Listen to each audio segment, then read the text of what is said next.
আসসালামু আলাইকুম। আমাদের অনেক শুভাকাঙ্ক্ষী,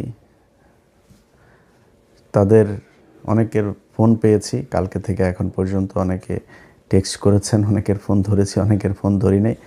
মানসিকভাবে তো একটু নিশ্চিত বিধ্বস্ত অবস্থাতে আছে, অস্বীকার করার কিছু নাই। এখন প্রশ্ন হইল যে গতকালকে আপনাদের বাংলাদেশ সময় যখন দুপুর 12টা, আমাদের তখন এখানে আপনাদের এখানে যখন দুপুর এই রাত 12টা, আমার এখানে তখন দুপুর 1টা বাজে। তো আমার 1টায় আপনার 12টা বাজে। আমি রাত আপনাদের দুপুর 12টায় সম্ভবত কাছাকাছি একটা সময় সব শেষ আপনার করেছিলাম, লাইভ করেছিলাম।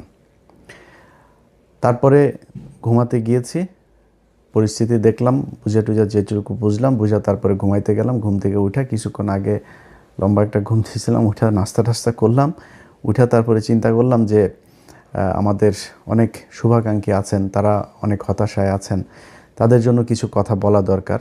সেই সাথে যারা অনেক খুশি, যারা অনেক ধরনের মজার মজার ট্রল করছে, তারপরে মজাক নিচ্ছে আর কি, তো এরকম কিছু লোকজন আছে, তাদের ব্যাপারে কিছু কথা বলার জন্যই আসলে আসা।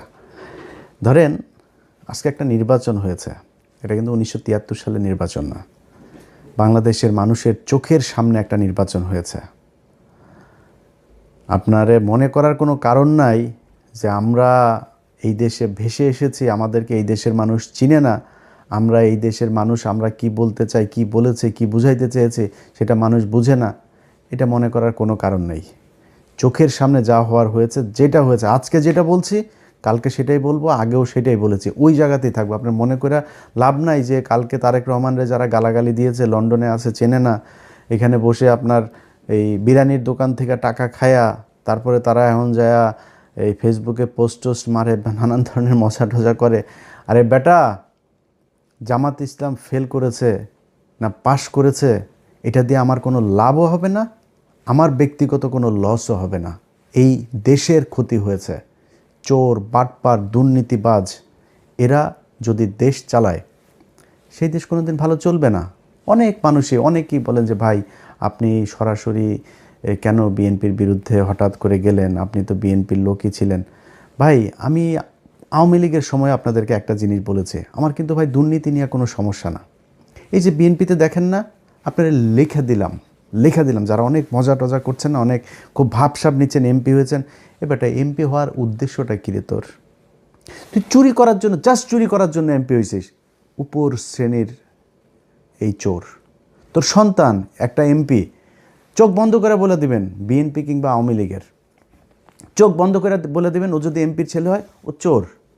ওর পেটের মধ্যে পাড়া মারলে চুরির টাকা বের হবে, চুরির ভাত বের হবে, খাবার বের হবে। ও যে গাড়ি চড়ে সেটা চুরির টাকার, এই বাংলাদেশের জনগণের চুরির টাকার ওর বাপ এত টাকা বেতন পায় না যে ছেলেরে অস্ট্রেলিয়া, ইউকে, ইউএসএ সেখানে নিয়ে পড়াশোনা করায়। সব এমপিদের ছেলেমেয়েরা বিদেশে পড়াশোনা করে, সবার, একজনও বাদ নাই। কিছু হইলেই তারা বিদেশে টাকা পয়সা কেমনে পাঠাবে, পোলাপাইনে কেমনে বিদেশ পাঠাবে, আর পাতলা পায়খানা, হাঁচি কাশি যাই হোক, তারা সিঙ্গাপুর, থাইল্যান্ডে গিয়ে ট্রিটমেন্ট নেবে। এটা কমন জিনিস। টাকাটা কোত্থেকে আসে? তোরা চোর, বাংলাদেশে এই চুরি করে তারপরে রাজনীতি করে। কিন্তু এটা নিয়ে কিছু বলতাম না, কারণ চুরি করে আপনি যদি নাকি এখন থামাইতে যান, এটা থামাইতে পারবেন না। বা এটা একদম ইস্টাবলিশ হয়ে গিয়েছে যে এরা চুরি করবেই, এটা এইভাবেই চলবে। কালকে একজনকে আমি বলছিলাম যে যে কোনো এক পুলিশ অফিসারের আপনার সাথে কথা হচ্ছিল, আমি তার বললাম যে ভাই, ওনার সাথে কথা বলার সময় ভাবি আবার পাশে থেকে বলছে যে ভাই কী অবস্থা, সেই মাঝে মধ্যে কথা টথা হয়। তা আমি ভাবি সালাম, এই ভাই তো ভোটটা দিবে না, দাঁড়িপাল্লায় আপনি কিন্তু দিবেন। তো উনি এই বলল, ওনার হাজব্যান্ড আমার আবার বলল যে কয় ভাই আমরা দাঁড়িপাল্লায় ভোট দিতে পারবো না, এটা আমাদের এই উপরের একটা হয়েছে, সিদ্ধান্ত হয়েছে যে আমরা এই দাঁড়িপাল্লায় ভোট দিব না, ধানের শীষ। আমি বললাম ভাই কেন এটা এত হইলেন? কয় না ভাই আমরা এটা যদি তার দাঁড়িপাল্লা যদি আসে তাইলে আমাদের সমস্যা হবে। মানে বুঝছেন তো, ওই ঘুষ খাবে, ওইটা ও একদম এই মাইন্ডের ভিতরে, মাথার ভিতরে ঢুকিয়ে রেখেছে যে ও ঘুষ খাইয়েই মরবে। ওর ঘুষ দিয়েই চলতে হবে, ও সৎ হবে, এই চিন্তাভাবনা ওর মাথার ভেতরে নাই। এর নাকি তার আরও ঊর্ধ্বতন কিছু অফিসার সহ নাকি তারা এই করেছে, না জামাত ইসলামরা আসতে দেওয়া যাবে না। এই হয়েছে গিয়া মানে বাংলাদেশের অবস্থা। এই জায়গা থেকে আপনি রাতারাতি চলে আসবেন, এটা সম্ভব না। এরা করে, আরে বাবারে বিএনপি এসেছে, বিএনপি তোর সমস্যা কি? তোর লাভটা কি? ধান্দাবাজি করবি এখানে বসে বিরিয়ানির দোকান থেকে টাকা খাইতি, এখন ওইখানে যায় বাংলাদেশে যায় 5 স্টার হোটেল, ওই যারা টেম্পু থেকে টাকা টুকা উঠাবে ওদের কাছ থেকে তোরা চান্দা নিয়ে খাবি।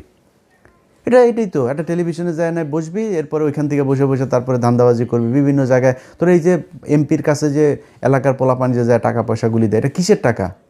যে ভিক্ষা করে ওর টাকাও তোদের পেটে যায়। এই যে এমপিদের পোলাপান যারা আছিস, তোদের পেটের মধ্যে ভিক্ষা করে ফুটপাতে বসা ল্যাংড়া খোড়া যেসব মানুষ যাদেরকে আল্লাহ কোনো না কোনো কারণে প্রতিবন্ধী বানিয়েছেন, এরা হালাল ইনকাম করে। ভিক্ষা হালাল, কিন্তু খুব নিম্নমানের হালাল, কিন্তু হালাল, এটা হারাম না। সেই মানুষের টাকা তোদের পেটে আছে, কারণ ওই যে ভিক্ষা করে না ওরা কিন্তু চাঁদা দেয়, চাঁদা না দিয়ে কেউ বসতে পারে না। এই চাঁদার এই টাকাও তোদের পেটে। সো এমপিদের তোরা এই এমপি হয়েছিস, এই আবার ভোট চুরি করে এত খুশি হয়ে তারপরে এত ভাল লাগে কথা বলতে। আরে বাবারে বাবা, মনে হয় বিরাট একটা ব্যাপার, বা কি ভাই কি হইল, আরে বাবা বিশাল ব্যাপার। কি করবি? চুরি করবি? কোনো ভালো উদ্দেশ্য আছে? একজন এমপি বল আমার, বিএনপির একজন এমপি আছে যার কিনা উদ্দেশ্য আছে আসলে দেশের এই করা, দেশের সেটা মারা? এরা এই যে কথা বলে দেশের মানুষের জন্য কিছু, আল্লাহর পর সালারা, তুই মানুষের জন্য যদি কিছু করতে চাইতি তো সম্পত্তি কমে? কোনো এমপির সম্পত্তি কমে জীবনে কোনো দিন? ওই এমপি হইলে ওর যদি 5 কোটির মালিক হয়, পরের বছর এই হলফনামার মধ্যে যাই করে। এই হইল গিয়ে অবস্থা। এই হলফনামাটা নিয়েও এই ইউনূসের সরকার এই শয়তানি করেছে। আওয়ামী লীগের সময় হলফনামাগুলো অনলাইনে দেখা যাইত, কয়েকদিন আগে এই নির্বাচন কমিশন আসার পরে হলফনামাগুলো সব বন্ধ করে দিয়েছে। বন্ধ করেছে কেন জানেন? 2018 সালে এইবারের অনেক বিএনপির প্রার্থীদের হলফনামা ওইখানে ছিল। ওই সম্পত্তির হিসাব এই 1.5 বছরে তো মিলবে না। এই 1.5 বছরে তো এক একজন আঙুল ফুলে কলা গাছ হয়েছে, এগুলো তো মিলবে না। তো না মিললে কি হবে? না মিললে তাইলে দেখে ফেলবে, বুঝে ফেলবে, ইচ্ছা করে খুব উদ্দেশ্যপ্রণোদিতভাবে সেই ইয়েটা ওইখান থেকে সরানো হয়েছে, হলফনামাটা।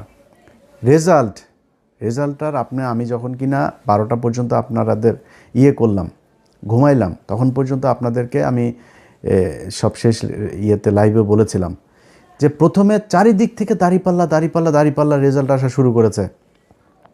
আমার 2-1 ফোন করেছে মানে মজা করার জন্য, ভাই টিকিট করেন, দেশে আসতে হবে, এই সেই। আমি বললাম, ভাই দেখেন এখনও বহুত খেলা বাকি আছে এখানে, এত ইজি না জিনিসটা। এখনও ন্যাশনাল, ইন্টারন্যাশনাল, ডিপ স্টেট, তারপরে হইলো গিয়া উত্তর পাড়াটারা যা আছে সব মিলে তারপরে বহুত হিসাব আছে। তখন নির্বাচন কমিশনের যে অ্যাপসটা আছে সেখানে দেখাইলো সব শেষ, ওরা দেখিয়েছে দাঁড়িপাল্লা 17 আর ধানের শীষ 12। প্রথমে কিন্তু 5টা না 6টা সব দাঁড়িপাল্লা, এরপরে সব শেষ এসে দাঁড়াইলো হইলো আপনার দাঁড়িপাল্লা হইলো এই 17 আর ওরা 12। হঠাৎ করে অ্যাপসটা বন্ধ হয়ে গেল, ওইখানে আর কোনো কিছু দেখায় না, কিচ্ছু দেখা যায় না। আমি আপনাদেরকে এখনও দেখাই, সেখানে আপনারা যদি যান, আপনারা নিশ্চয়ই অনেকেই এইখানে এই অ্যাপসটার ব্যাপারে আপনাদের জানা আছে। এই যে দেখেন রেজাল্ট শেষ হয়ে গিয়েছে, প্রধানমন্ত্রী বসা যাবে কিছুক্ষণের মধ্যে। সেই দেশে এখন পর্যন্ত নির্বাচন কমিশনের এই চোরের বাচ্চাদের সাথে আমার সমস্যাটা কেন হয়েছে সেটা এই দেশের মানুষ হারে হারে টের পাবে। এই চোরের বাচ্চারা আসার পর থেকে, শুরু থেকে এরা জাউরামি শুরু করেছে। ইন্টারন্যাশনাল জাউরা একটা নিয়ে বসাইছে ওইখানে, ন্যাশনাল জাউরাদের পাশাপাশি ইন্টারন্যাশনাল জাউরাও সেখানে বসেছে। সেই জাউরারা বসে তারপরে কি করলো, যারা ওদেরকে বসাইলো ওদের নাম দিল মব নাম দিয়া তারপরে করলো কি, ওদের দায় মুক্তি দিল। শুয়োরের বাচ্চা, দায় মুক্তি। শেখ হাসিনারে খেদাইছে, এটার দায় মুক্তি। এটা কি অপরাধ করছে যে ওর দায় মুক্তি দিব? হিটলারের দেশে দায় মুক্তি দেওয়া হয়েছিল, মুসলিনের দেশে দায় মুক্তি দেওয়া হয়েছিল, কয়েকদিন আগে সিরিয়াতে হয়েছে, দায় মুক্তি দেওয়া হয়েছে। জীবনে কোনোদিন কোনো বিপ্লবে দায় মুক্তি দেওয়া হয়? দায় মুক্তি দিলে কি হয় এটা বাংলাদেশেই উদাহরণ আছে। জিয়াউর রহমান ইনডেমনিটি দিয়ে গিয়েছিলেন এই আপনার ইন্ডেমনিটিটা যদিও মুস্তাকের সময় দেওয়া হয়েছিল, সে এক্সটেন্ড করেছিল, সে ওটারে উইথড্র করে নাই, কিন্তু ইন্ডেমনিটি দেওয়া হয়েছিল যে 15ই আগস্টে এটা নিয়ে কোনো বিচার করা যাবে নাই, সেই বিচার হয় নাই। আজকে যে দায় মুক্তি দেওয়া হয়েছে, এই দায় মুক্তি দিয়ে ইউনূস প্রমাণ করে গিয়েছে যে এরা অপরাধ করেছে, এই অপরাধের বিচার করা যাবে না। আমি অপরাধ করি না, আপনি দায় মুক্তি দিবেন কেন? যেদিন দায় মুক্তির কথা বলা হয়েছে, দায় মুক্তি অধ্যাদেশ যেদিন জারি করা হয়েছে, সেদিন এই যে যারা আছে আজকে বিপ্লবী, যারা জুলাই আন্দোলনের নেতৃত্ব দিয়েছিল, এদের ফাঁসির দড়ি রেডি করে গিয়েছে সেদিন থেকে। এরা এসে এখন সুশীল সাজে। একদম শুরুতেই মাহমুদুর রহমান যখন দেশে গেল, মাহমুদুর রহমান দেশে যাবে, তারা মাহমুদুর রহমানের 3-4 দিন দেশে জেলে থাকতে হইল। ওনারা আইন মেনে, তারপরে তুই কোন আইন দিয়ে রে উপদেষ্টা হয়েছিলি আমারে বলতো, কোন আইন তোরে শেখ হাসিনারে দেশ থেকে বার করাইলি? শেখ হাসিনার সংবিধানে কোনো অসাংবিধানিক, কোনো অনির্বাচিত সরকারের কোনো অস্তিত্ব আছে? সেই সংবিধানের উপরে বসে তোরা চুপ করে রেখে দিছিস। তোরা আসিস এদের বিরুদ্ধে দায় মুক্তি অধ্যাদেশ দেশ। এই দায় মুক্তি দিয়া আমি আজকে আমার মানে আল্লাহ কতদিন বাঁচিয়ে রাখবে সেটা জানি না, সারা জীবন তো বেঁচে থাকবো না। আমার মৃত্যুর আগে হোক আর পরে হোক, আপনাদের একটা জিনিস বলে গেলাম, এই দায় মুক্তি দিয়া যারা এই হাসনাত, সার্জিস, নাহিদ, আসিফ, মাহফুজ, যারা যারা আছে না, এদের ফাঁসি একদিন এই দেশে হবে, হইতে পারে যদি এই দেশে আবার আওয়ামী লীগ ব্যাক করে। আর আওয়ামী লীগ যে ব্যাক করবে সেটা মোটামুটি গ্যারান্টি হয়ে গিয়েছে।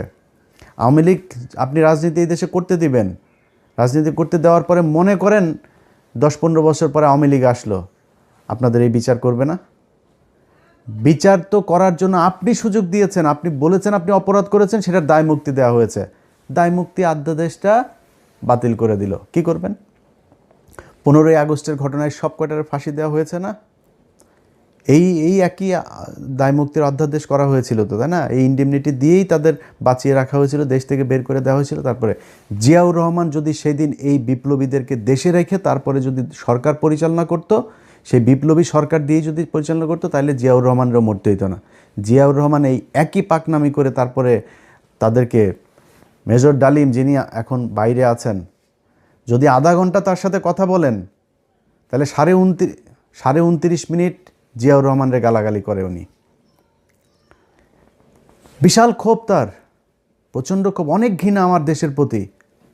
কারণ এই দেশ তারা বাঁচিয়ে গিয়েছেন, এই বীর যোদ্ধাদেরকে আমাদের দেশের মানুষ সম্মান করতে পারে নাই, এই জন্য আজকে দেশের এই অবস্থা। আপনারা এখন দাঁত কেলায়া তারপরে হাসেন, আরে বাবারে বাবারে বাবা, কত নির্লজ্জ হইলে একটা মানুষ। আরে বেটা, মানুষ জানে না আমরা কারা, আমরা কি কথা বলি আমরা জানি না। তো একজন আমার একটু আগে বলতেছে যে ভাই, আপনি বিএনপির বিরুদ্ধে একদম এইভাবে অলওয়ে কেন গেলেন? এবার বিএনপির বিরুদ্ধে যাই নাই, বিএনপি যে চাঁদাবাজি করে, চাঁদাবাজি করেই খাবে, এটা আমরা জানি। আমি আওয়ামী লীগ আমলে বলেছি এই কথা, যে বিএনপি যদি 15 বছর সুযোগ পায়, তাহলে আওয়ামী লীগের চেয়েও ভয়ঙ্কর অবস্থা ধারণ করবে দুর্নীতির দিকটা। খালি জিয়া পরিবারের প্রতি সম্মানটা কেন? জিয়া পরিবারের প্রতি সম্মান একটাই কারণ, সেটা হচ্ছে যে ভারতের বেলায় তারা, এই ভারত তার বাবাকে মেরেছে, ভারত তার মাকে মেরেছে, হইতে পারে এই ভারতের হাতে তারও মৃত্যু হবে। সো এই ভারত তার পরিবারের শত্রু। পারিবারিকভাবে তারা ভারতের বিরুদ্ধে সবসময় অবস্থান নিয়েছে, তাদের ভিতরে একটা দেশপ্রেম আছে, যেই কারণে আমরা এদের প্রতি একটা আমাদের সফট কর্নার আছে, তাদের প্রতি একটা সম্মান আছে। কিন্তু এখন দুর্নীতির কথার কারণে তো আমরা তার কাছ থেকে এই বিএনপির বিরুদ্ধে এইভাবে দাঁড়াইনি। কেন দাঁড়িয়েছি? তিনি হঠাৎ করে এসে এখন বলছেন শেখ হাসিনার পরিবারের লোকজন চাইলে রাজনীতিতে ফিরবে। তারপরে হইলে আওয়ামী লীগ নাকি ওনাদের ভাই ভাই, নির্বাচিত হইলে সব মামলা তুলে নেবেন। আওয়ামী লীগের লোকজনের প্রতি কোনো ক্ষোভ নাই, তাদের কোনো কিছুই হবে না। তো সেটা যদি হয়, এখন হয়েছে, এখন সেটা হয়তো হবে। তো তাহলে তো এটা আমাদের সমস্যা। আমরা তো এই আওয়ামী লীগ আর ইন্ডিয়ার জন্যই তো আমরা এত কিছু করেছি। আমি যে আমার নিজের পরিবারের এই যে এতটা বছর নষ্ট করলাম, কেন? আওয়ামী লীগ আর ভারতের কারণে। আপনি সেই আওয়ামী লীগ তো মানে এটা সেপারেট কিছু না, Awami League itself India. So আপনি আওয়ামী লীগকে আনবেন আর ইন্ডিয়া আসবে না, বিষয়টা তো এরকম না। যেই কারণে আপনাদের পক্ষে থাকার কোনো সুযোগ ছিল না, এবং আজকে নাই, এখান থেকে ফিরে না আসলে সামনেও থাকবো না। আপনার মনে করার কোনো কারণ নাই যে ওই বিরানি আলমদের মতন আপনার 5 বছর আগে বলবো যে তারেক রহমান লন্ডনে কে যেন ওইটা ওই যে ভাবসাব নিয়ে কথা বলছে না আপনার ওরা, এখন তারেক রহমানের পা চাটে। এটা ইলিয়াসরে দেওয়া হবে না, এটা আপনারে দেওয়া হবে। এই ইলিয়াসের পেটের মধ্যে হারাম ঢুকানো বহুত কঠিন জিনিস। সো ওইটা আপনাদের দেওয়া হবে। আপনারা হাসি খুশি তারপরে এখন খুব মজায় থাকবেন, মজা। এটা আপনারা জন্ম নিয়েছেন অসৎ পয়সা, হারাম টাকা, মানুষের কুকুরের মতো লাথি উষ্টা খায় তারপরে তার পায়ে চাপা ধরে বসে থাকার জন্য। আমাদের এই জন্য জন্ম হয় না। আল্লাহ যেন ওই রাস্তায় জীবনে কোনো দিন না নেয়। জীবনের সবচাইতে খুব খারাপ পরিস্থিতির ভেতরে দাঁড়ায়ও নিজের আদর্শ যেটা ওইটা ধরে রাখবো। এইটা সারা জীবন করব, আজকে করছি পরেও করব। জামাত ইসলাম আজকে হেরে গিয়েছে না, হারানো হয়েছে তাদেরকে। এই জামাত ইসলামের খুব খারাপ ভয়ঙ্কর পরিস্থিতিতেও ছিলাম, সামনেও থাকবো যতক্ষণ পর্যন্ত দেখবো যে না এই লোকগুলি সৎ। আমার যদি আপনি এখন ইন্ডিয়ার বিষয়টা না আনতেন, আমি বিএনপির সাথে জামাতের বিষয়টা এইভাবে করতাম না। কিন্তু যেহেতু আমি নিজের চোখে দেখছি এই দেশের এই ভারতের হাত থেকে, আমার শত্রু ভাই পৃথিবীতে আমার কোনো শত্রু নাই, আমার শত্রু একটাই, সেটা হচ্ছে ভারত। এই ভারতের বিরুদ্ধে যারা, ভারত যাদেরকে অপছন্দ করে আমি তাদের দলে। সো তারা স্পষ্ট অবস্থান নিয়েছে, তারা সরাসরি বলেছে যে খালেদা পুত্র ভারতের সাথে সমঝোতা করে দেশে ঢুকেছে। তাদের পত্রিকা নিউজ করেছে। এই কয়েকদিন আগে তাদের এক মিলিটারি অফিসার, খুব ঊর্ধ্বতন অফিসার, রিটায়ার্ড, সে বলেছে যে যেদিন বলেছে যে দিল্লি না ঢাকা, ঢাকা ঢাকা, দিল্লি না পিন্ডি, ঢাকা ঢাকা ঢাকা, এই ঢাকা না পিন্ডি, ঢাকা ঢাকা, এটা যেদিন বলেছে সেই দিনই বিএনপি শেষ হয়ে গিয়েছে, সেদিনই বিএনপি ভারতের পক্ষে চলে এসেছে। রিটায়ার্ড অফিসার বলেছে এই কথা।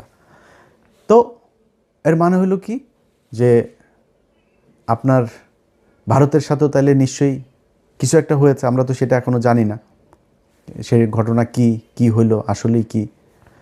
তো এই জিনিসগুলি আমরা দেখলাম সেই শুরু থেকে এখন পর্যন্ত। তো দেখে একটা নির্বাচন হইল, এবং সেই নির্বাচনের মধ্যে যদি নাকি মিনিমাম আপনাদের লজ্জাবোধ থাকতো বা সততাবোধ থাকতো, তাহলে নির্বাচন শুরু হওয়ার আগের থেকে 2 মাস ধরে যখন এই যে মানুষগুলোকে আপনার করা হচ্ছে, হুমকি দেওয়া হচ্ছে, ঘর থেকে বের হইতে পারবে না, ঘর থেকে বের হইলেই কিন্তু পা ভেঙে দেওয়া হবে, ভোট কেন্দ্রে ধানের শীষের লোক ছাড়া কাউকে যেতে দেওয়া হবে না, এই এই এই হুমকিগুলো দিয়েছে না। এই হুমকি দেওয়ার পরে বিএনপি থেকে কোনো ব্যবস্থা নেওয়া হয়েছে? তারেক রহমান দেশে যাওয়ার পরেও কোনো ব্যবস্থা নেওয়া হয়েছে? কিছুই করা হয় নাই। তাহলে ঘটনাটা কি দাঁড়াইলো? ঘটনা দাঁড়াইল আপনারা এরকম একটা নির্বাচন করেই ক্ষমতায় আসতে চেয়েছেন। সো এত ভাব মারার কিছু নাই তো, চুরি করে এসেছেন ক্ষমতায়, চুরি করে ক্ষমতায় দেখেন থাকেন।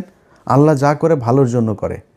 যদি নাকি মনে করেন যে এই সামনের দেশ চালানোটা এত সহজ হবে, এত সুন্দর এক দেশ আপনাদের জন্য রেখে গেল এই বালের সরকার একটা, এটা মনে করার কোনো কারণ নেই। প্রতিটা পদে পদে টের পাবেন। আপনার যেই ভালোবাসার সাংবাদিকরা আপনাদের এখন আছে, সেই সাংবাদিকরাই বুঝাই দিবে, এরাই বুঝাই দিবে আপনাদেরকে কি জিনিস তারা। তারা সেই হাসিনার পাচাটা কুকুরগুলো এখন ওইখানে বসে আছে, তারা এখন আপনাদের খুব বিপদে পড়ে তারপরে পাটা চাটছে। কয়দিন পরে পা দুইটা ধাপ করে সরাই দেওয়ার পরে বিচিতে ধরে টান দিবে, বলে গেলাম এটা। তো এই হচ্ছে নির্বাচনের সার্বিক অবস্থা। আপনাদের যদি আমি চ্যানেল 24-এর ইয়েটা দেখাই, আপনারা দেখেছেন গণমাধ্যমের আজকের ভূমিকা। তারা প্রথম অবস্থায়, আমি সব শেষ ইয়েটা যখন করলাম, লাইভটা যখন করলাম, ধরেন তখন বাজে কয়টা, বাংলাদেশ সময় দুপুর 12টা বাজে। ওই সময়টাতে দেখেন তারা কি করলো, নিউজ করছে শুধু বিএনপির, শুধু বিএনপির। আরে আমার তো মানে মূল ছিল যে খবরটা জানা, যে চুয়াডাঙ্গার অবস্থাটা কি, যে চুয়াডাঙ্গায় কতজন এই শরীফের বিরুদ্ধে যে দাঁড়িয়েছে মাসুদ পারভেজ রাসেল, তার কী অবস্থা। ওনার আবার ওইখানে আমার কিছু সম্পৃক্ততা আছে, যেই কারণে আমার এটা নিয়ে খুব আগ্রহ ছিল। রাত 12টার ভেতরে উনি রেজাল্ট পেয়েছেন। মানে এই রেজাল্ট পাওয়ার পরে সেই মাসুদ পারভেজ রাসেলের নিউজ হলো চ্যানেল 24-এ এখন থেকে 2 ঘন্টা আগে। তারপরে ওইখানে ছাড়াও গত 3 ঘন্টার মধ্যে আপনি যদি নাকি রেজাল্টগুলো দেখেন এখন বেশিরভাগ জামাত যাচ্ছে। দেখেন রাজশাহী 4 আসনে আব্দুল বারী সরকার, তিনি 1,15,000 পেয়ে বিজয়ী হয়েছেন। তারপরে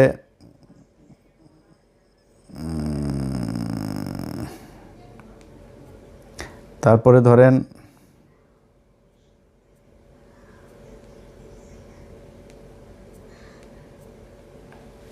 আচ্ছা, অ্যাডভোকেট রুহুল আমিন চুয়াডাঙ্গা 2 আসন থেকে বিজয়ী হয়েছেন। তারপরে হইল গিয়া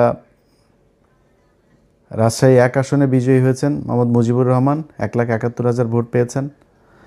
মোহাম্মদ আফজাল হোসেন কুষ্টিয়া 4 আসনে পেয়েছেন, 2 ঘন্টা আগের নিউজ। কুষ্টিয়া 3 আসনের বিজয়ী হয়েছেন মুফতি আমির হামজা। তারপরে ঢাকাতে দেখেন, ঢাকাতে এই খবর তারা বহু আগে পাইতো, ঢাকার রেজাল্ট বেরোইতে কেন এত সময় লাগবে। আতাউর রহমান বাচ্চু নড়াইল 2 আসনে পেয়েছেন দাঁড়িপাল্লা। তারপরে আপনার নামগুলো মনে রাখেন। তারপরে দাঁড়িপাল্লার অধ্যক্ষ আব্দুল হালিম বাগেরহাট 4 আসনে পেয়েছেন। তারপরে বাগেরহাট 2 আসনে বিজয়ী হয়েছেন শেখ মঞ্জুরুল হক রাহাত ভাই। ঢাকা 5 আসনে দাঁড়িপাল্লা বিজয়ী হয়েছেন। দেখেন ঢাকা 5 আসনে কেন এখন রেজাল্ট আসতে হবে? 3 ঘন্টা আগে রেজাল্ট দিয়েছে সিরাজগঞ্জ 4 আসনে রফিকুল ইসলাম ভাই। তারপরে হইল গিয়া ওই যে হাবিবুর রহমান নামে বাটপার আছে যে একটা, এই বাটপার ফেল করেছে আবু তালেব মণ্ডল ভাইয়ের কাছে পাবনা 4 আসনে। তো এনারা এই খবরগুলো এখন দিচ্ছে। আপনাদের মনে আছে শুরুতে যখন তারা বিএনপির খবরগুলো সব দিচ্ছে, আমি আমার সব শেষ লাইভ যেটা করলাম, আমি আমার লাইভে এই নামগুলো বলে গিয়েছি না? এই যে রাহাত ভাইয়ের নাম বলে গিয়েছি না? এই যে চুয়াডাঙ্গা 2টা আসন, এই যে মুফতি আমির হামজা সহ কুষ্টিয়া 3টা আসনের কথা, বাগেরহাট আসনের কথা, এগুলো বলে গিয়েছি না? সেই রেজাল্ট এখন আসছে। কেন আসছে? এখন কেন আসছে? এখন ওনাদের যেই মানে লিমিট যেটা ছিল সেই লিমিট পূরণ হয়ে গিয়েছে। টার্গেট পূরণ হয়ে যাওয়ার পরে এখন গড়পড়তা এখন যা এখন যে যেমনি লবিং টবিং করে যার মতো করে পারছে সেটা নিচ্ছে। তো এখন আবার একদম না দিয়ে তো আর পারা যায় না। যে জায়গায় পারেই না, ওই পোলিং এজেন্ট যারা ছিল তারা কোনোভাবেই নাসুর বান্দা হয়ে তারপরে দেখছে যে এটা ঝামেলা করা যাবে না, ওই জায়গাগুলোতে এখন আসন দিয়ে, আর এখন তো আসন এই কটা আসন তো দিতে হবেই, 2/3 হয়ে গিয়েছে, আর কি দরকার। এইভাবে নির্বাচনটাতে করা হয়েছে। তো এরপরে এখন সারা দেশের মানুষের ধরেন একটা ক্ষোভের জায়গা আছে। যেমন আমি নিজে ঢাকা শহরের অনেক জায়গায় অনেক অনিয়ম, সারাদিন বহু অনিয়ম হয়েছে, অনেক জায়গায় এজেন্টকে থাকতে দেওয়া হয়নি, অনেক জেলাতে পুরো মানে সব কেন্দ্র দখল করে তারা করেছে, কোনো টেলিভিশন পত্রিকা সেগুলো নিউজ করে নাই। কিন্তু জামাত ইসলামও দলগতভাবে সেটার কোনো প্রতিবাদ সেরকম শক্তভাবে করে নাই এবং সেটাকে পাত্তাও দেয় না। তো আমি মনে করেছি হয়তো জামাত ইসলাম যেহেতু তাদের তো নিশ্চয়ই লোকজন আছে, তারা নিশ্চয়ই ওই হিসাব রাখছে যে কোথায় কি হচ্ছে, যতটুকু সহনশীলভাবে তারা সেটা করছে। কিন্তু না, পরে দেখা গেল সেই ইয়েগুলোতে, যেমন আপনার ভোলাতে যে অধ্যক্ষ আপনার নজরুল ইসলাম, দেখেন তাকে মানে একদম জোর করে হারানো হয়েছে, তারপর অনেক ভোট পেয়েছে খুব কাছাকাছি ব্যবধানে। আপনার এই যে ভোলার আরেক আসনে ওই যে হাফিজ গিয়াসউদ্দিন আল মামুন, হাওয়া ভবন মামুনের যেই ভাই হাফিজ ইব্রাহিম, খুব কাছাকাছি ব্যবধানে সে জয়ী হয়েছে। কত মানুষ ভোট দিয়েছে ওইখানে, ত্রাসের রাজত্ব, মানুষকে ঘর থেকে বেরোতে দেয়নি। সকালবেলা গিয়ে আগের দিন রাতে গিয়ে বলে এসেছে যে পাড়ায় যে মানুষগুলি দাঁড়িপাল্লায় ভোট দিবে তারে ভোট দিবে না এরকম জানে, সবার বাড়িতে গিয়ে হুমকি দিয়ে আসা হয়েছে। আমার যে ফেসবুকে আপনারা এই ভিডিও দেখছেন, এই ফেসবুক পেজের মধ্যেই দেখবেন কত শত ভিডিও আমি আপলোড দিয়েছি। এগুলো কি কোনো অনিয়ম না? কিন্তু জামাত ইসলাম আমি জানি না ওনারা এটার কোনো প্রতিবাদ করে নাই। এখন এই মুহূর্তে আমি আপনাদেরকে পাবলিক পারসেপশন শোনাই। মানুষ যারা আপনাদেরকে ভোট দিয়েছে, ভাই আপনারা এখন মাপ করে দিচ্ছেন, আপনারা এখন এটার নিয়ে কিছুই বলবেন না, কিছুই আপনাদের কোনো ক্ষোভ নাই, যা পেয়েছেন আলহামদুলিল্লাহ, এটা যদি বলেন। হ্যাঁ, আমি জামাতের যে বক্তব্য, সেই বক্তব্য হয়েছে যে ওনারা বলছেন যে ইলিয়াস আমরা কোনো ঝামেলায় যেতে চাচ্ছি না, আমরা যদি ঝামেলায় যাই তাহলে তৃতীয় পক্ষ এটার সুবিধা নেবে। ভাই তৃতীয় পক্ষের সুবিধা নেবে কোনো সমস্যা নাই, তাহলে আপনি সব মেনে নেবেন নাকি? আপনাকে তো প্রতিবাদটা করতে হবে, আপনাকে তো জানাইতে হবে যে আমরা ভোটটা এই কারণে আমরা মেনে নিচ্ছি, কিন্তু মেনে নিলেও আপনারা এই অন্যায়গুলো করেছেন, এটা ভবিষ্যতে আমরা মানব না, কিংবা এটার কি চাই, একটু কথা তো বলতে হবে জামাতরে। কিন্তু জামাত সেটা বলে না, এটা জামাতের ব্যাপার, জামাত কি করবে। কিন্তু আমি শুরুর থেকে একটু বলি যে জামাতের সাথে যখন এই জোটটা হয়, এই জোটের সময় নানান দেন দরবার, একবার আসে যায় যায় আসে, এনসিপিও বিএনপির সাথে জোট বেঁধে ফেলে, এরকম অবস্থা আর কি, হুমকি দেয়, বুঝছেন। তো এরা 30টা আসন নিল। ভাই 30টা আসন কি মনে করে নিলেন আমার বলেন তো একটু। মামুনুল হক 20 আসন, তার 50 আসন দিতে হবে। তারপরে এ গ্রেড প্রার্থী ওই যে রেজু ফজু চরমনার এই মাতালটা 150 আসন চেয়েছে, মানে ওনারে 150 দিতে হবে। জামাতের নেতৃত্বের জোটে জামাত 100 আসনে ই করবে, আর অন্যান্য যারা জোটের সঙ্গী আছে তাদেরকে বাকি 50টা। কি শিয়ালের ভাগ বুঝতে পারছেন। তাদের এ গ্রেডের 143টা প্রার্থী, সে এ গ্রেডের প্রার্থীর কই চাচা, আপনি নিজে 2 আসনে দাঁড়িয়েছেন, ভাবটা দেখেন তার। ধরেন দলের প্রধান আছে না, যেমন খালেদা জিয়া, শেখ হাসিনা, ওনারা যেমন দাঁড়াইতো, তারেক রহমানও 2 আসনে দাঁড়িয়েছেন। তো এই দলের প্রধান হইলে আবার 3টা 4টা, আমি জানি না এটা কেন করে, তো 3টা 4টা 5টা আসনে এরকম এরকম দাঁড়ায়, এটা আমাদের দেশের বোধহয় রেওয়াজ এরকম। তো উনি ওই ভাবটা ধরতে গেছে, উনি একা 2 আসনে দাঁড়িয়েছেন। ওরে বাবা রে বাবা, 2 আসনে দাঁড়িয়ে 2 আসনে উনি হেরে গিয়েছেন। কত বড় এ গ্রেডের ক্যান্ডিডেট আপনি, দলের প্রধান, আপনি বুঝেন। একটাও পায় নাই। বলছিলাম না, আরও অনেক দিন আগে বলছিলাম না, এই 2টার একটাও পাশ করবে না, একটাও পাশ করে নাই। 143 আসন কই, চাপ দিয়া জামাতের কাছ থেকে নিতে হবে। এই একই চাপ দিয়া যখন চরমনায় চলে গেল, মামুনুল হক হুজুর সেই চাপটা দিয়া এই সুযোগটা কাজে লাগায় কতগুলি আসন নিয়ে নিল।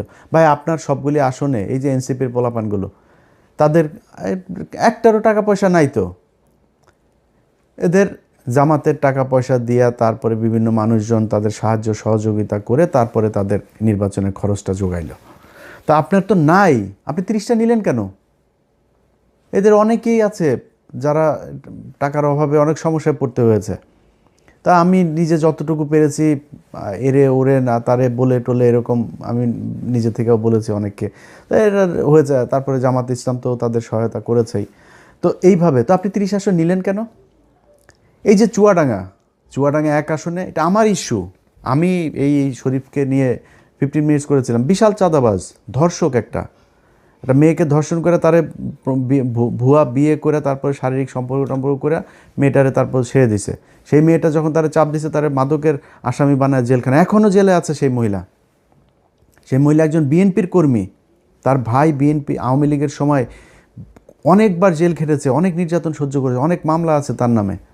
সেই ছেলেটার বোনটাকে আপনার, ওর বোনটাও জামাত এই বিএনপি করতো, একই সাথে রাজনীতি করতো, গান গায় মহিলা। সেই গানের শিল্পীটাকে আপনার জেলখানায় নিয়ে রেখে দিয়ে এখনও সে জেলে। এগুলোর কারণে আমি বিএনপিকে, আমি তারেক রহমানকে বলেছি, বিএনপির সর্বোচ্চ নীতি নির্ধারণীর কাছে আমি এই চুয়াডাঙ্গা 1 আসনের এই প্রার্থীর, আমি কোনো নির্দিষ্ট কোনো প্রার্থীর কথা বলি না, বলছি এরে সরান। এটা নিয়ে বিএনপির সাথে এবার আমার প্রথম ঝামেলার শুরু। ওমা 5 দিন পরে তারে মনোনয়ন দিয়েছেন। এত ঘাটতারামো করা তো ভাই ভালো না, তাই না। তার মান দিয়া তারপরে কি করেছেন এখন দেখেন অবস্থা। এইখানে জামাত ইসলাম চেয়েছিল মোল্লা ফারুক নামে এক ছেলের দিতে, এর না আছে এলাকায় কোনো প্রভাব, না আছে কোনো ভোট, না আছে পরিচিতি, কিছু নেই, ঢাকায় থাকে। সে যায় আক্তারের বন্ধু, এই জন্য তারা জামাত ইসলাম দিবে। আমি জামাত ইসলাম বলছি যে ভাই এটা দিতে হবে, এটা আমার আসন, আমারে দিতে হবে, এটা আমি চাইলাম। আমি চাই নিয়ে তারপরে এই অ্যাডভোকেট মাসুদ পারভেজ রাসেলকে এটা করেছি যে আপনি নির্বাচন করবেন। বিশাল ব্যবধানে জিতেছে সেখানে চুয়াডাঙ্গা 2টা আসনই জামাত পেয়েছে, সেখানে নিয়ে দেওয়া হলো। ওখানে যদি ওই ছেলের দেওয়া হইতো 100% সে হারতো। আমি আলেম সাহেব নাম বলে আর চাকরি হারাইতে চাই না, আলেম সাহেব আপনার জোটের সঙ্গী বিএনপির প্রার্থীর কাছ থেকে মাত্র 1 কোটি টাকা নিয়েছে। 1 কোটি টাকা নিয়ে সিট বেঁচে দিয়েছেন তিনি। ঠিক আছে ভাই আপনি করেন, আমি আমার মতো চুপচাপ থাকবো, এই হইল অবস্থা। তো আপনারা এই যে এতগুলো আসন নিয়ে তারপরে জামাত ইসলামের এটারে নষ্ট করলেন, এটা করা তো ভাই ঠিক হয় নাই।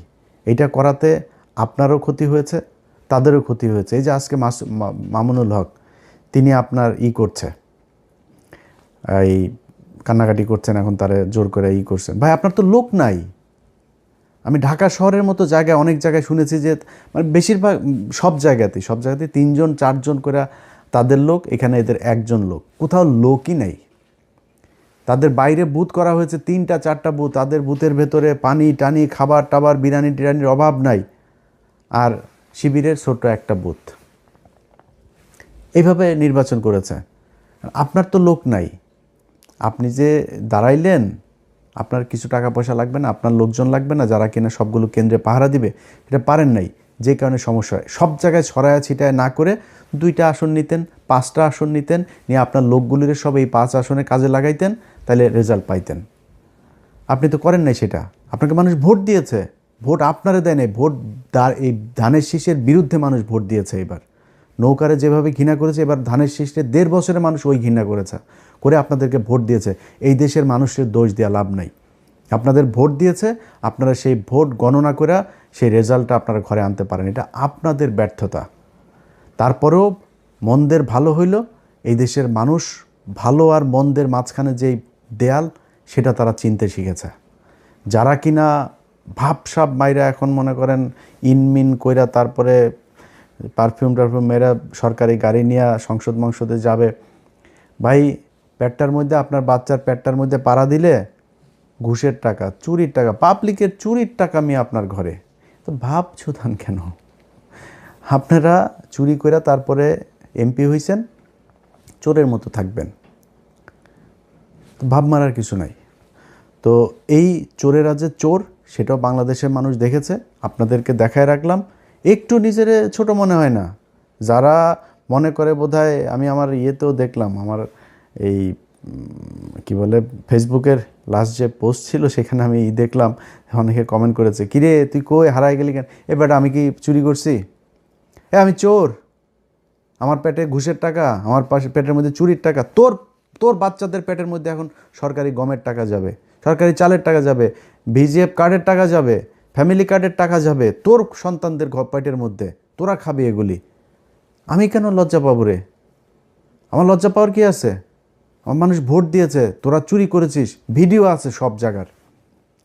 মনে করেন যে আপনারা এখন ওনারা বলতে পারে যে ভাই সব জায়গাতে হয় নাই, সব জায়গাতে হয় না, এটা আপনারা বললো আগে। প্রতিটা আসনে হয়েছে, ইচ অ্যান্ড এভরি কনস্টিটিউয়েন্সি, কিন্তু যেটা হয়েছে কোনো জায়গায় কম হয়েছে, বেশি হয়েছে। এখন আপনি মনে করেন যেই জায়গাগুলোতে আপনারা করলেন, দেখলেন, আপনার দল থেকে বলা হয়েছে যে এই জায়গায় আমরা চুরি করে জিতছি, ভাই এই জায়গায় চুরিটা একটু বেশি হয়ে গেছে, আরবার নির্বাচন করব, বলছেন নাকি এখন পর্যন্ত? এই যে 2-3 মাস ধরে আপনার হুমকি দেওয়া হচ্ছে, ভোট কেন্দ্রে যাইতে দিবে না, ভোট কেন্দ্রে গেলে হাত পা গুঁড়া করে দিবে, তাদের বলা হয়েছে নাকি এই তোমার দিব না, নির্বাচন করতে দিব না? এই চুয়াডাঙ্গার কালকের দিনের ঘটনা, ভোট চলাকালীন সময়, আমার পেজে যায়েন ভাই, সব আছে এখানে। চুয়াডাঙ্গার প্রার্থীর ভাই শরীফুজ্জামান শরীফের ভাই টরিক, সে এক ভোটারে বলছে, কয় তোরা ভোট টোট দিতে যাবি না, ভোট দিতে যাইতে দেবে না, কয় তোরা দাঁড়িপাল্লায় ভোট দিবি জানি, তোরা ভোট দিয়ে যাবে না। আর শোন, ভোট দিতে যেও লাভ নেই, কারণ হচ্ছে গিয়ে ওই যে দাঁড়িপাল্লায় ভোট দিলেও ওইটা ধানের শেষে কিন্তু পাশ করবে। দেখেন আমার পেজের মধ্যে যায় দেখেন, গেলে এখানে পাবেন, সব কিছু আছে ওই জায়গায়। এটা হয়েছে, এইভাবেই নির্বাচনটা হয়েছে। তা আমরা লজ্জা পাবো কেন রে? তোরা চুরি করছিস, চোর, এমনিতে কয়দিন পরে চুরি করবি, ভোটে আসছিসও চুরি করা। হাসিনা ঠিক যেমনি চুরি করতো, তোরা ওইভাবেই চুরি করছিস। তো তোদের সাথে আর হাসিনার সাথে পার্থক্য কী? তোরা না কয়দিন আগে বলতে যে ভোটের অধিকার ফিরায় দিব, তো এইটার নাম ভোটের অধিকার ফিরায় দেওয়া? যে হাসিনা যেমনি চুরি করতো সেমনি যদি করিস, দেশটারে চালা। আমরা চাই, আল্লাহর কাছে দোয়া করি, একমাত্র যারে কিছু বলি নাই এখনও পর্যন্ত, সেটা হলো তারেক রহমান। তারেক রহমানের প্রতি আমার 2 দিন আগের ভিডিওতে বলেছি যে ওনার প্রতি একটা প্রত্যাশা এই দেশের মানুষের এখনও আছে। উনি দেশ কেমন চালাবেন আমরা জানি না, আশা করি উনি ভালো কিছু করবেন, অন্তত ভারতের ওই ফাঁদ থেকে তিনি বের হয়ে আসবেন। দুর্নীতি তারেক রহমান আপনি নিজে চাইলেও ঠেকাইতে পারবেন, ওইটা আপনার সম্ভব না, কারণ আপনার দলের মোটামুটি সবই চোর, আপনি ওইটা ঠেকাইতে পারবেন, ওইটার সমস্যা নেই, ওইটা আমরা মাইন্ড করি না। আপনি করবেন, ভারতের বিষয়টা একটু মাথায় রাখেন, এইটা আপনার কাছে অনুরোধ থাকলো, তাইলে আপনার বিরুদ্ধে কখনোই কিছু বলবো না। তো ওনাদের এই জায়গাগুলোর বিষয় নিয়ে আমাদের অনেক ছিল, চুরি টুরির এই টিস্যুগুলো নিয়ে, যেগুলোর কারণেই আমরা আজকে সারাদিনই আপনার নির্বাচনের সারাদিনই আপনাদেরকে সেই জিনিসগুলো দেখিয়েছি। দেখানোর পরে সেটার কোনো প্রতিকার হয়নি, বরং নিয়ে আসা হয়েছে। তো চোরেদের জন্য শুভকামনা থাকলো। আপনারা 12 তারিখের পরে 13 তারিখ থেকে, আজকে সেই 13 তারিখ শুরু হয়েছে, আশা করি আজকে থেকে নিয়মিত আপনারা চাঁদাবাজি করবেন। আপনার পেটের, আপনার সন্তানের পেটে, বউয়ের পেটে, ঘরের সবটার পেটের মধ্যে এই চাঁদাবাজির টাকা থাকুক, এটা আপনাদের দোয়া করি। এটা আপনারা জাতীয় খাবার হিসাবে, আহার হিসাবে নিয়েছেন, খান, ভালো থাকেন। কিন্তু আমাদের জায়গা থেকে আমরা যেইখানে ছিলাম সেইখানেই আছি। জামাত ইসলাম যদি পচে গলে গন্ধ হয়ে যায়, তাও এইটুকু জানি যে জামাত ইসলামের কোনো লোকের দিয়া মানে হইতে পারে একটা জামাত ইসলামের লোক ওই একজনের আপনার পরকীয়া করতে গিয়ে ধরা পড়ে নাই, জামাত ইসলামের লোক খারাপ করতে মানে শয়তানে তারা ধরবে না, এটা করে। কিন্তু একজনের পরকীয়া করতে যায় ওই নেতা জামাত ইসলামের জীবনে আসা কোনো দিন আর কোনো পথ পাবে না। ধান্দাবাজি করবে, চাঁদাবাজি করবে, টেন্ডারের টাকা মেরে খাবে, দলের টাকা মেরে খাবে, সরকারের টাকা মেরে খাবে, জীবনে কোনোদিন দলে এসে সে চান্স পাবে না। শিবিরের কোনো ছেলে যা ইপটিজিং করেছে, কোনো মেয়ের সাথে যা ইসলামী ছাত্রী সংস্থার এক মেয়ের সাথে যা প্রেম করেছে, দুইটাই বহিষ্কার দল থেকে, এটা সম্ভব না। কিন্তু আপনার অন্য দলের ক্ষেত্রে সেটা একদম খুব নর্মালি এই জিনিসগুলো নিয়ে যাওয়া হয়, যেই কারণে তাদের প্রতি একটা ভালোবাসা থাকবে সবসময়। বিশ্বাস করি জামাত ইসলামকে যদি আল্লাহ সুযোগ দেয়, জামাত ইসলাম এই দেশে ক্ষমতায় আসবে, এবং যেদিন ক্ষমতায় আসবে সেদিন এই দেশের চেহারা পাল্টে যাবে। এবং সেইটা বাংলাদেশের মানুষ এইবারই চেয়েছিল, হইতে দেওয়া হয় নাই। সময় আছে, সামনে হবে, না হইলেও সমস্যা নাই। যদি 10,000 বছর না হয় সমস্যা নাই তো। আমি কি মানে আমার চোখের সামনে আমি মানে জল জল করে আমার যদি আপনি দাড়িপাল্লার ধানের শীষ দাঁড় করায় দেন, হয়তো এখন যেভাবে বলি এভাবে বলতাম না, আমি জীবনে ভোট দিতাম নাকি ধানের শীষের। আমি মানে দুইটারে যদি আপনি এক জায়গায় আমার বলেন যে দুইটার কারে ভোট দিবা, আমি দিব। কারণ গত 1.5 বছরে তো আমরা দেখলাম আপনাদের প্রতি যেই ভালোবাসা ছিল, এই 1.5 বছরে আপনারা এত তাড়াতাড়ি যে অমানুষ হয়ে যাবেন, চাঁদাবাজ হয়ে যাবেন, এটা তো বুঝতে পারি নাই ভাই। কয়দিন আগে জেল খেটেছেন, এই নির্বাচনে আজকে এমপি হবেন, এটা চিন্তা করেছেন? অনেকের জেলখানায় ফাঁসি হইতো। এই যে আজকে বাবর ভাই, ওনার ব্যাপারে আমি ওনার লোকজন চাঁদাবাজি করে কিনা আমি জানি না, কিন্তু বাবর ভাই আজকে ওনার ফাঁসি হওয়ার আসামি উনি এখন আজকে এমপি বানিয়েছেন আল্লাহ ওনাকে। আমি জানি না উনি জিতেছেন কিনা, যদি হয়ে থাকেন আমি চাই উনি এমপি হোক, আল্লাহ ওনাকে জেতাক। উনি কই ছিল? এইটুকুতেই ভাই সন্তুষ্ট হওয়া দরকার ছিল। আপনি জামাত ইসলামের কি হারানোর কিছু আছে নাকি রে ভাই? জামাত ইসলাম কি যায় দলে যায় চাঁদা খাবে? জামাত ইসলাম ওইখান থেকে যায় ইনকাম করবে?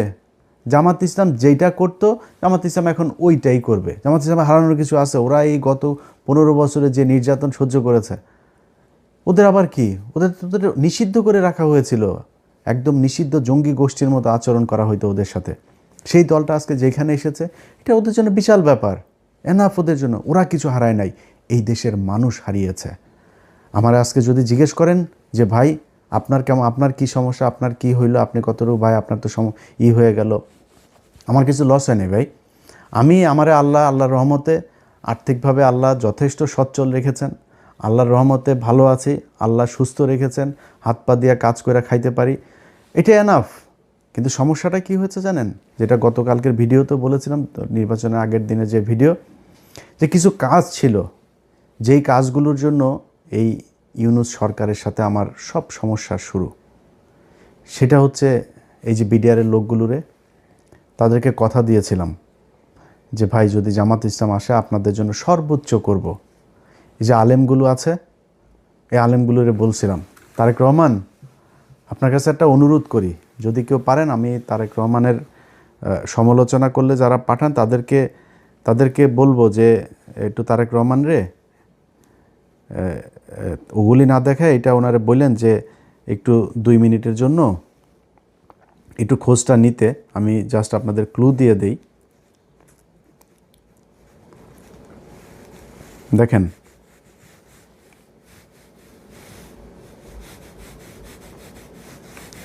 দেখেন এটা আপনাদেরকে আমি দেখাই, আমি জানি না আপনার দেখা যাবে কি না।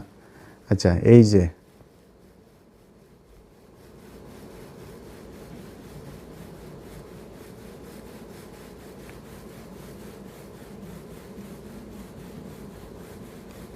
দেখেন কত লম্বা জিনিস।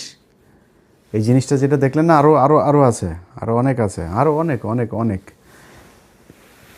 প্রায় 1,500 মানুষের তালিকা এখানে। এই মানুষগুলো এখনও জেলখানায় আছে। মামুনুল্লাহ খুজুর, আপনি যে আজকে এমপি হওয়ার জন্য যে তোড়জোড়টা করছেন না, আপনি এই জেলখানায় যারা আপনার পা ধুইয়া দিত, নিজের বাসা থেকে খাবার নিলে নিয়ে আপনারে দিয়ে আসতো, আপনার ভোর রাতে উজু করার জন্য যা পানি নিয়ে এসে দিত, সেই মানুষগুলো এখনও জেলখানায় আছে হুজুর। খোঁজ নেন নাই আপনারা। 1.5 বছর আপনি এই আফগানিস্তান ঘুরতে যান, জেলখানার মানুষগুলোরে ছাড়াইতে পারেন নাই। এটার নাম জেহাদও না, এটার নাম ইসলামও না, আপনারা করেন নাই। তো যে দুইটা জিনিস বললাম, আমার বাংলাদেশের যত প্রভাবশালী, এটা সেনাপ্রধান হোক আর ইউনূস হোক, আসিফ নজরুল হোক, সবার সাথে আমার গ্যাঞ্জাম বেঁধেছে দুইটা জিনিস নিয়ে। সেটা হলো বিডিআরের এই লোকগুলোকে, এটা কেন জানি মায়া লাগে এদের জন্য। এখন কী বলবো বলেন, আরে আলেম এই দুইজন আর আরেকটা জায়গা আছে, সেটা হইলো যে ওই যে ফেনীতে 16 জন মানুষ কন্ডেম সেলে পড়ে আছে, তাদেরকে এই বনজ কুমার একদম আপনারা তদন্ত করেন আবার আপনার মতো, আমি আমার মতো তদন্ত করেছি, 15 মিনিটস করেছি, সেখানে দেখিয়েছে সেগুলো কি হয়েছে। যদি পারেন ওই মানুষগুলোরে একটু ছেড়ে দিন। আর আরও কিছু জিনিস আছে, এই যে প্রথম আলোর ঘটনায় কিছু মানুষকে এখানে জেলখানায় নেওয়া হয়েছে, এই মানুষগুলোরে ছেড়ে দিন। এই মানুষগুলোর কেউ এটার সাথে জড়িত না, আমার নামে মামলা দিয়ে রাখেন। এই মানুষগুলোর এখানে তারা ফেসবুকে একটা পোস্ট করেছে, একটা পোস্ট শেয়ার করেছে, সেই কারণে তাদেরকে নিয়ে তারপরে এখন একটা করে তারপরে বিচার করার চেষ্টা করা হচ্ছে। এই খুশিটা প্রথম আলোরে করতে যায় না তারেক রহমান।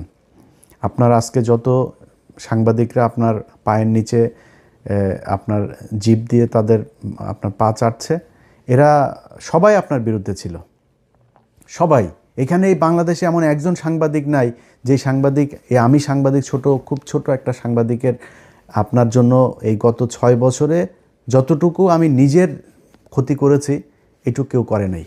এই 6 বছর আপনি আজকে আপনারা যেমন কথা বলছি না, এই 6 বছর এমনি কথা বলি নাই কোনো দিন। কারণ আপনারে এই 6 বছরে আপনারা যে নির্যাতন সহ্য করেছেন, এই নির্যাতনের এই সময়টাতে আপনি আমার কিছুই করতে পারতেন না। আপনার বিরুদ্ধে কথা বললে কোনো দিন বলি নাই, কোনো দিনও বলি, একটা সিঙ্গেল ওয়ার্ডও আপনি আমার দেখাইতে পারবেন না। আজকে পরিস্থিতির কারণে কিছু সমালোচনা করি, এগুলো নিলে আপনার ভালো হবে। কারণ হলো যে এই যারা আজকে পাঁচাটে, এই পাঁচাটা বাহিনী 2 দিন পরে রাতারাতি বের হয়ে যাবে। আর আরেকটা অনুরোধ আপনার কাছে করে যাই, জীবনে কোনো দিন আওয়ামী লীগকে নিয়ে আসার চেষ্টা করেন না। আওয়ামী লীগকে যদি নিয়ে আসার চেষ্টা করেন, আপনার দল থাকবে না। কেন থাকবে না জানেন? জামাত ইসলাম কিন্তু পেছনে যাবে না। জামাত ইসলাম যেখানে এসছে এখান থেকে সামনে যাবে। আমি এবার একটা খুব কুবুদ্ধি দিয়েছিলাম জামাতের আমিরকে। আমি তাদের বলেছিলাম যে হুজুর আপনি একটা কাজ করেন, আওয়ামী লীগকে নির্বাচনে আসতে দেন।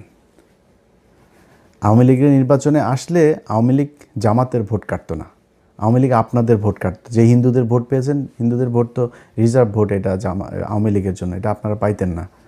আওয়ামী লীগের নিজস্ব ভোট অনেক পেয়েছেন আপনারা, সেটা আপনারা পেতেন না। আমি এই বুদ্ধিটা কিন্তু দিয়েছিলাম, কারণ আমি জানি যে আপনারা তো করবেনই। আমি তারা বলেছিলাম যে বিচার যাদের নামে আছে, মামলা টামলা আছে, তাদের বিচার করেন, বাট আওয়ামী লীগকে আসতে দেন। সামনে আওয়ামী লীগকে আনতে দিবেন না। এই দেশে আপনাদের দুই চেতনার, আপনারাও তো নাকি 71-এর চেতনার দল, এখন আগে জানতাম না, এটা নতুন করে জানতে পারছি। তো আপনাদেরকে যারা চেতনার দল আর আওয়ামী লীগ চেতনার দল, এই দুইটার মধ্যে একটা থাকবে, দুইটা থাকতে পারবে না। জামাত অন্য লাইনের, ওই লাইনের লোক যারা, তারা জামাতের পেছনেই থাকবে। যাই হোক, ভিডিওর শেষে বাংলাদেশের মানুষের জন্য একটা বাংলাদেশের মানুষের কাছে আসলে ক্ষমা চেয়ে নিচ্ছি যে আপনাদেরকে বিশাল স্বপ্ন দেখিয়েছিলাম, সেই স্বপ্ন বাস্তবায়ন করতে পারি নাই। কেন পারি নাই সেটাও আপনারা জানেন। আপনারা ভোট দিয়েছেন কি দেন নাই, এটা আপনি নিজেকে জিজ্ঞেস করেন। আমরা একটা নীরব বিপ্লব দেখেছি এই দেশে। মানুষ জোর করে এসে 6টা থেকে এসে আপনার ভোট কেন্দ্রে এসে দাঁড়িয়ে থেকেছে। মানুষ ঝগড়া করেছে ভোট কেন্দ্রের ভেতরে, 8-10 জন বিএনপির ক্যাডারদের সাথে তারা তর্ক করে নিজের ভোট নিজে দিয়ে এসেছে, এগুলো আমরা দেখেছি। সো আপনারা আপনাদের দায়িত্ব পালন করেছেন। আমার আসলে দায়িত্ব তো, আমি তো আর কোনো রাজনৈতিক দল না, আমি মাঠেও নাই। আমার না বলবো জামাত ইসলাম দায়িত্বটা খুব ভালোভাবে, বোধহয় এই দায়টাও জামাত ইসলাম আমার মনে হয় তারা নেবে, এবং আপনাদের কাছে জামাত ইসলামও নিশ্চয়ই এই ক্ষমাটা চাবে। আর জামাত ইসলামের জন্য শুভকামনা থাকলো। তাদের সততা যতদিন আছে, এই সততা নিয়ে তারা বাংলাদেশের মানুষের পাশে থাকবে, এটাই অনুরোধ থাকবে। আবারও সবাইকে শুভেচ্ছা জানিয়ে, ভালোবাসা জানিয়ে, নতুন একটা বাংলাদেশ, যে বাংলাদেশটা অন্তত হাসিনার মতো হবে না, এমন একটা বাংলাদেশ দেখতে চাই। এই বিএনপি তো আজকে হয়তো নির্বাচনের কারণে বিরোধিতা করেছি, তো এই বিএনপি তো আজ থেকে 1.5 বছর আগেও তো তারা আমার খুব আত্মার লোক ছিল, তাই না? এদের মধ্যে অনেক মানুষ এখনও আমাকে ভালোবাসেন। তো তারা দেশ চালাবে, আশা করি হাসিনার মতো সেই জঙ্গি খেলা, সেই ভারতের সাথে স্বামী স্ত্রীর সম্পর্ক এগুলো যদি না করে, তাদের সাথে সম্পর্ক খারাপ থাকবে না মনে হয়। নির্বাচন যদি আবারও আসে 5 বছর পরে, নির্বাচনী প্রতিদ্বন্দ্বিতা করতে গেলে আবারও জামাত ইসলাম যদি নির্বাচন করে, আবারও জামাত ইসলামের পক্ষেই থাকবো। আগেই বলে রাখি, এটা আর মনে করেন আমি আবার বিরিয়ানির দোকানের ওই মাল না, কিন্তু আমি ওই মাল টাকা দিয়ে 2 দিন পর পা চাটাইতে পারবেন, আমি ওই জিনিস না। আবার নির্বাচন সামনে আসলে আবার ওই জামাত ইসলামের পক্ষেই থাকবো। যদি এই 5 বছর দেখে আপনারা ভারতের ব্যাপারে সুন্দর পদক্ষেপ নিয়েছেন, করেছেন, তাহলে যে কোনো দিন আবার আপনাদের প্রশংসা করে কথা বলবো, আমার কোনো সমস্যা নেই। আমি কারোর কাছে দায়বদ্ধ না ভাই। জামাতের থেকে বের হয়ে আপনার বিএনপির পক্ষে কথা বলবো, আর জামাত আমার টাকা পয়সা দিয়ে তারপরে আমাকে করেছে, তাদের দলে নিয়েছে, তারপরে তার টাকা পয়সা দেওয়ার ওই ফুটেজ বার করে দিবে, ভাই ওগুলি তো করি নাই কারোর সাথে, আপনার সাথেও করিনি, তাদের সাথেও করিনি, কারোর সাথেই করিনি। সো আমি কারোর কাছে দায়বদ্ধ না। আমার একটাই পরিচয়, একটাই, আমি এন্টি ইন্ডিয়ান। ওই জায়গাতে আপনি যখন বলবেন আওয়ামী লীগরে আনবেন, ইন্ডিয়ার সাথে ভালো সম্পর্ক হবে, তারপরে আপনার ইন্ডিয়ান পত্রিকাতে আপনার কি বলে করবে, প্রশংসা করবে, তখন আমি বুঝবো সামথিং রং। তখনই আপনার বিরুদ্ধে আমি কথা বলবো। আদারওয়াইজ সব কিছু ঠিক আছে, চালাই যান। চুরি করে ক্ষমতায় এসেছেন, দেখেন দেশটা মোটামুটি চালান। অবস্থাও ভালো না, অর্থনৈতিক অবস্থাটা খুব একটা বোধহয় ভালো না। ঠিকঠাক মতো চালায়েন, এটাই চাই। 5 বছর পূর্ণ হন, ইনশাল্লাহ কথা হবে আবারও।